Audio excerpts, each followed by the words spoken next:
चलिए महाभारत के सबसे गहरे हिस्से यानी गीता के दूसरे अध्याय सांख्य योग को गहराई से समझते हैं। शुरुआत अर्जुन की दुविधा से होती है। अपनों के खिलाफ युद्ध, इस सोच ने उन्हें पूरी तरह तोड़ दिया। इसी निराशा को दूर करने के लिए श्री कृष्ण अपना सबसे महान और गहरा आध्यात्मिक ज्ञान देना शुरू करते हैं। यहाँ एक कमाल का विचार है, ये शरीर बस पुराने कपड़ों जैसा है, लेकिन हमारी आत्मा हमेशा अमर रहती है। श्लोक नैनम छिन्दन्ति शस्त्राणि बताता है कि कोई हथियार या प्राकृतिक तत्व आत्मा को नष्ट नहीं कर सकता। यहाँ एक बहुत ही दिलचस्प और स्पष्ट अंतर बताया गया है, हमारी व्यक्तिगत आत्मा और सर्वव्यापी परमात्मा के बीच। इसे एक बेहतरीन उदाहरण से समझते हैं। सोचिए, परमात्मा अगर बहती हुई हवा है तो आत्मा उस हवा की सुगंध।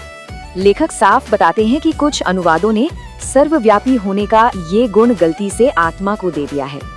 अब आते हैं सबसे अहम बात पर, कर्मण्य अधिकारस्ते, यानी बिना फल की चिंता किए बस अपना कर्तव्य निभाते चलिए।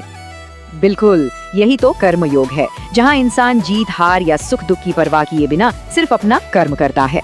और हाँ, एक सच्चे साधक को प्रकृति के इन तीनों बुनियादी गुणों से पूरी तरह ऊपर उठना ही होता है।